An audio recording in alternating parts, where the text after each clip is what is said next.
ماں اگر دعا کرے تو دنیا کی زنجیریں ٹوٹ جائیں، جس کے ماں باپ ناراض ہو جائے تو دنیا کی خوشیاں روٹھ جائیں، جس کے والدین ناراض ہو وہ سب سے بڑا غریب ہوئے، جس کے والدین راضی ہیں چاہے اس کے اوپر چھت نہیں ہے مگر وہ سب سے بڑا امیر ہے۔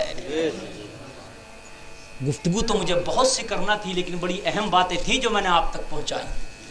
قسمیں کھا کے اٹھنا، کوئی تمہارا دوست ہو، کوئی ملنے والا ہو، والدین کا جھگڑا ہو تو اس سے کہہ دینا 1000 گھونٹ پی لینا مگر ماں باپ کو ناراض نہ کرنا۔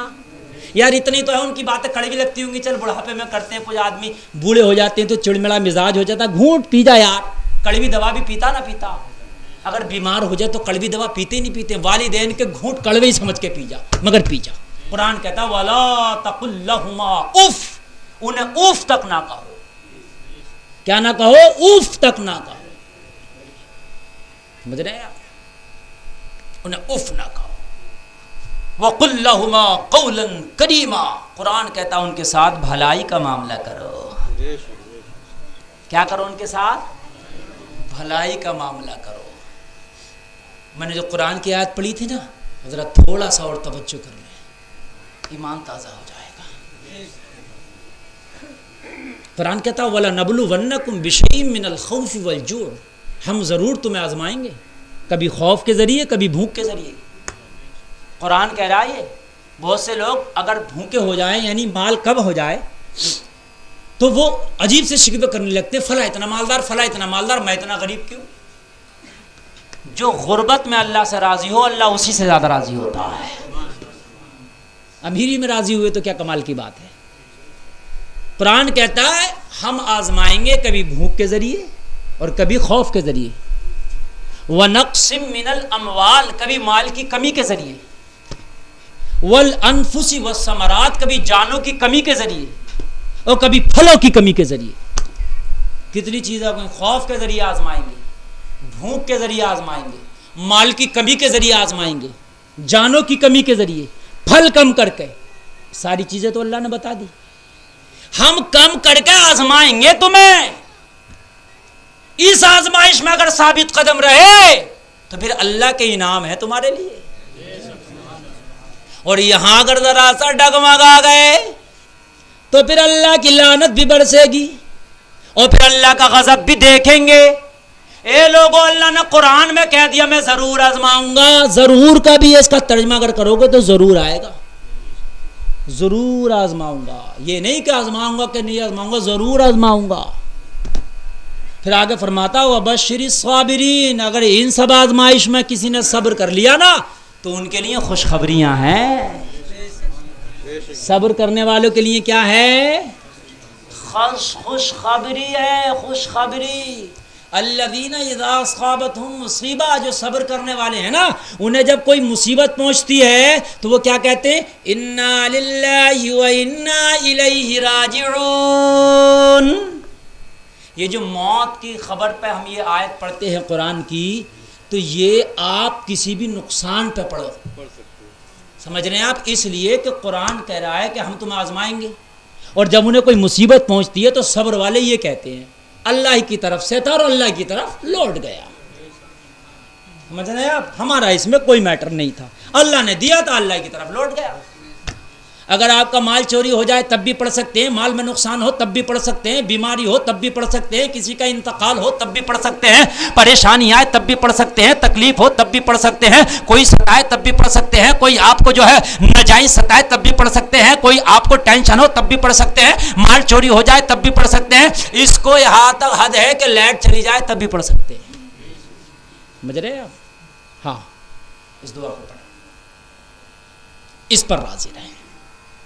یہ محرم شریف کا مہینہ چل رہا، جو مہینہ کا مہینہ چل رہا محرم شریف کا، اس میں بڑی اہم بات یہ ہے کہ اس محرم شریف کے مہینے میں امام حسین نے اپنے پورے گھر والوں کے ساتھ قربانیاں پیش کی تھیں، یہ وہ مہینہ ہے، معلوم ہے آپ کو؟ اور یہی اسلامی نیا سال ہے ہمارا، اسلامی نئے سال کی شروعات اسی مہینہ سے ہوتی ہے۔ مگر افسوس کی بات یہ ہے، ابھی میں نے پچھلے دنوں پڑھا، ایک مسلمان سے یہ پوچھا کہ یہ بتاؤ اسلامی نیا سال کون سے مہینے سے شروع ہوتا ہے؟ اسے 4 مہینوں کے آپشن دیے، اس میں ایک محرم بھی تھا، اس سے بتایا ہی نہیں گیا۔ یہ مسلمانوں کے حال ہیں جو میں آپ سے کہہ رہا تھا۔ ایک مسلمان سے 4 سوال کیے گئے کہ حضرت آدم، حضرت موسیٰ، حضرت محمد صلی اللہ علیہ وسلم، حضرت جبریل، 4 نام ہو گئے، ان میں نبی کون نہیں تھا؟ ان چاروں میں وہ کون ہے جو نبی نہیں تھا؟ تو اس نے جواب دیا، مسلمان نے بہت پڑھا لکھا، تھوڑا نہیں بہت پڑھا لکھا، اور ایم پی سے تعلق رکھتا ہے، وہ مدھیہ پردیش سے۔ اس نے جواب دیا حضرت جبریل ہیں وہ جن کا جو نبی نہیں تھے، نہ حضرت موسیٰ، جبکہ موسیٰ نبی تھے، مشہور ہے۔ حضرت جبریل ہے وہ جو نبی نہیں تھے۔ حضرت جبریل فرشتوں کے سردار ہیں مگر نبی نہیں ہیں۔ حضرت آدم بھی نبی ہیں، حضرت موسیٰ بھی نبی ہیں، اور محمد صلی اللہ علیہ وسلم آخری نبی ہیں۔ اب پوری بات بتا دوں میں آپ کو۔ ایک پروگرام آتا ہے KBC کر کے، کون بنے گا کروڑ پتی، اس میں کون بچن صاحب ہیں، کوئی بہت بڑے اسٹار رہے ہوں گے یا ہیں، وہ پوچھتے ہیں سوال۔ انہیں بڑا افسوس ہوا اور انہوں نے یہ پوچھ کے بہت دیر ہنسے، بولے یا اللہ اس قوم کی حالت کیا ہے جسے یہ پتہ نہیں۔ اب بتائیے، رامتار بتائے گا نبی کے بارے میں، اوم پرکاش بتائے گا، یار یہ ہم ہی تو بتائیں گے کہ موسیٰ نبی ہے کہ نہیں ہے۔ جسے یہ پتہ نہ ہو کہ موسیٰ نبی ہے کہ نہیں ہے تو پھر وہ قوم کہاں سے ترقی کرے گی؟ اللہ نے حضرت امام حسین کو آزمایا، جو قرآن کی آیت ہے آپ دیکھ لیں، ہر طرح سے آزمایا۔ وَلَنَبْلُوَنَّكُم مِّنَ الْخَوْفِ وَالْجُوعِ، خوف سے آزمایا۔ یزید کا خوف کتنا بڑا، یعنی یزید کی 22,000 فوج، یہ 72 لوگ، بولو خوف کی بات تھی کہ نہیں تھی بھائیوں؟ آج تو چلا جائے 22,000 کے سامنے ہارٹ اٹیک آ کے پٹ سے مر جائے گا کہ 22,000 سے لڑوں گا میں۔